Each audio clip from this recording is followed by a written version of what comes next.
শুধু টাকা রোজগারের ফিকির। দেশে থাইকা পারো, নইলে বিদেশ গিয়া পারো, কোনো না কোনোভাবে পয়সা রোজগার করো। টাকা রোজগার করলে মা বাপ খুশি, টাকা রোজগার না করলে মা অখুশি। খালাস। এরপরে ইমান আছে কিনা, ইসলাম আছে কিনা, নামাজ আছে কিনা, কোরআন আছে কিনা, আল্লাহ চিনে কিনা, হালাল হারাম কিনা, জায়েজ না জায়েজ না, এত কিছু আমার দরকার। ফুতের জিগায়ও না যে ফুত কামাই যে করতেছ কি হালাল কামাই করো না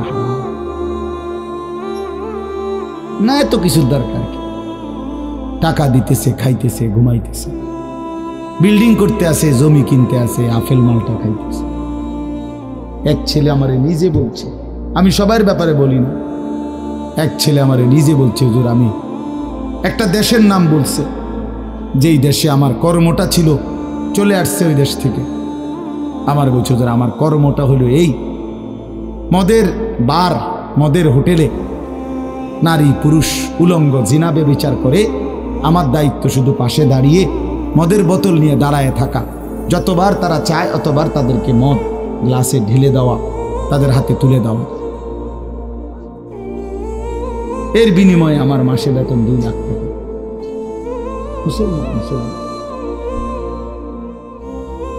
মুসলমানের সন্তান, বাংলাদেশের সন্তান। তো এই টাকা যখন বাবা খাচ্ছেন, বিল্ডিং করতেছে, কোনো টেনশন নাই। আমি আবারও বলছি, আমি সবার জন্য বলি না, ওই বলছে দেখে অট্টা কইছি, কথা বুঝছেন না? আমি তো নাম ঠিকানা বলি না। হে আত্মীয়তার আইয়ুহাল কাত, আত্মীয়তার সম্পর্ক ছিন্নকারী ব্যক্তি, আসো। এই জন্য ভাইয়ের সাথে যুদ্ধ করছো, বোনের সম্পদ নষ্ট করছো, চাচারে সম্পত্তি দাও নাই, এই জন্য, এই দুনিয়ার জন্য নাও, এখন নাও, এখন যা লাগে নাও। এইভাবে প্রত্যেক নাফরমান পাপীকে, হে হারামখোর সুদ করে দিগা, এখানে টাকা যা লাগে নে, নে বাটপার, এখান থেকে টাকা নে, কি পরিমাণ টাকা দরকার ছিল নে। এইভাবে রাসূলুল্লাহ সাল্লাল্লাহু আলাইহি সাল্লাম বলেন, দুনিয়ার এই সম্পদগুলো কথা বলবে আর ডাকবে, ডাকলে মানুষ, আচ্ছা এটা তখন কেরম লিখবো? কথা বোঝেন নাই? এটি যখন কথা বলবে, ডাকাডাকি করবে, মানুষ কি বলবে? লোকেরা তো সবাই দাঁড়াইছে, মানুষও তো দাঁড়াইছে, তারারই তো ডাকতেছে, তো তারা কি বলবে? ওয়াকালাল ইনসানু মা লাহা, আল্লাহ নিজেই বলতেছে, লোকেরা তখন মানুষগুলো বলবে মা লাহা, এটা কি হলো? আরে এইটা কি কারবার? এগুলো কথা বলে কেমনে? এগুলো কি কয়? এরা আমার চিনলো কেমনে? আমি যে সিটার, আমি বাটফারে চিন্তা লাগলো, ইন্নারিল্লাহ, একেবারে পুরা ধরা, অনবিচার আচার কিছুই শুরু হয়েছে না, এখনই বেজ্জুতি, বাকিটা তো অবস্থা খারাপ। মানে অর্থাৎ মানুষগুলো অবাক হয়ে বলবে মা লাহা, কি হলো জমিনে, কি হলো এগুলোর, এরা এমন করছে কেন, এরা কথা বলছে কেন? আল্লাহ বলেন, ইয়াউমাইদিন তুহাদ্দিসু আখবারাহা, আল্লাহ তাআলা বলেন, বান্দা হে কি দেখছো হবে? এই মাত্র দেখলা স্বর্ণ রূপ্য টাকা পয়সা কথা বলে, এখনে না দেখবা আসল খেলাটা? ইয়াউমাইদিন তুহাদ্দিসু আখবারাহা, আল্লাহ বলেন এখন দেখবা সরাসরি এই হাসরের মাঠে তোমার সামনে, তোমার পায়ের নিচের জমিন, তোমার পুরা জিন্দেগির কথা, তোমার যত তথ্য, ভালো কিংবা মন্দ, নেক কিংবা গুনাহ, তোমার সমস্ত কিছু, রাতের কিংবা দিনের, একাকী কিংবা প্রকাশ্যের, গোপন কিংবা আড়ালের, আল্লাহর কসম জমিন সবটা এখন তোমার সামনে বলে দিবে। ইয়াউমাইদিন তুহাদ্দিসু আখবারাহা, রব্বুল আলামিন বলেন জমিন সবটা কথা বলে দিবে, ভালোটাও মন্দটাও, আলোটাও অন্ধকারটাও, একাকীও অন্ধকারেও, প্রকাশ্যেও সবার মাঝেও সব বলে দিবে। রাতের চুরি বলে দিবে, রাতের তাহাজ্জুদটাও বলে দিবে, মদের আড্ডার কথাও বলে দিবে, জুয়ার আড্ডার কথাও বলে দিবে। সারা রাত যুবক উলঙ্গ ছবি দেখেছ, আল্লাহর কসম সেটাও বলবে। যে যুবক মালিকের সেজদা দিয়েছে সেটাও বলবে। তাহাজ্জুদ শোনাবে, আবার সবার সাথে যে জামাতে নামাজ পড়েছে এটাও বলবে। সব কিছু বলে দিবে।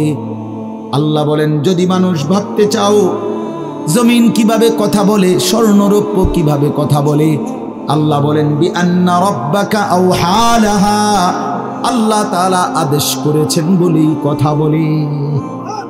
আল্লাহ বললে, হুকুম করিলে আল্লাহর গোটা কায়নাত, গোটা সৃষ্টি জগৎটাই কথা বলে। ওয়াশাহিদা আলাইহিম সামউহুম ওয়া আবসারুহুম ওয়া জুলুদুহুম বিমা কানু ইয়ামালুন। আল্লাহ বলে, হাসরের ময়দানে বান্দা, তোমার কান, তোমার চোখ, তোমার সারা দেহের চামড়া, জুলুদুহুম, তোমার সারা দেহের চামড়া হাসরের ময়দানে তোমার পুরা জিন্দেগির কর্মকাণ্ড বলে দিবে। চামড়াগুলো বলবে, চামড়া, মানুষের শাহওয়াত চামড়া। এই জন্য সমস্ত যৌনতার ঘটনা, অসভ্যতার ঘটনা শরীরের চামড়া বলে দিবে। মানুষের শাহওয়াত চামড়া। কথা বুঝছেন কিনা? হ্যাঁ, চর্মে, চামড়ার মধ্যে শাহওয়াত, কামনা, বাসনা, যৌন চাহিদা। এই জন্য যত লোক দেখবেন বিভিন্ন হসপিটালে, যত ডাক্তার চর্মরোগের ডাক্তার, তত লোক যৌন রোগেরও ডাক্তার। হ্যাঁ, চর্ম ও যৌন রোগ বিশেষজ্ঞ, এটা একই বিষয়, একই চ্যাপ্টার। চামড়া মানে আল্লাহ তাআলা বলেন, তোমার চামড়া বলে দিবে কত রাত, কত দিন নারীর প্রতি অবৈধ আগ্রহ, অস্থিরতার, বেহায়াপনার, অসভ্যতা করেছিলে।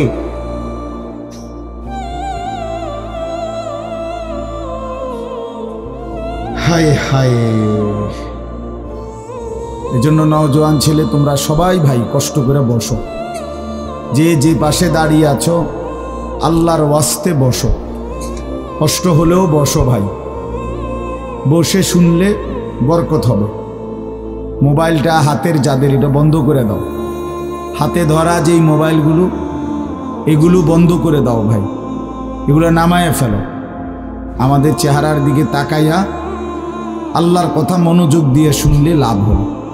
আসলে বাস্তবতা হলো, প্রতিটা আয়োজন কষ্টের আয়োজন।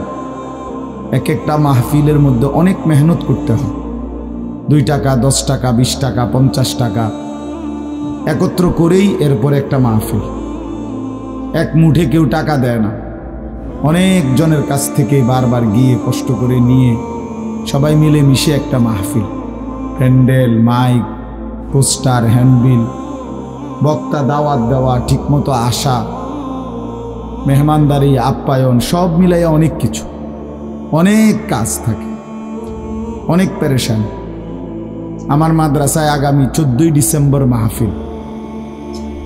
তো গত 1 মাস থেকেই এই পরিকল্পনা, এটা হবে কোথায়, ওইটা হবে কোথায়, বক্তা বসবে কোথায়, শ্রোতা বসবে কোথায়, প্যান্ডেল হইলে কোন দিক দিয়া, এই কত কিছু যে লিখছি আমরা। এতে বোঝা যায় যে অনেক কিছু। এই সবটুকু কষ্ট করে যদি শুধু কেবল আসলাম আর গেলাম, কিছুই শুনলাম না, বুঝলাম না, কিছু গ্রহণ করলাম না, কি লাভ হলো ভাই? এই কষ্টের এই ইন্তেজামের মধ্যে ফায়দা কি?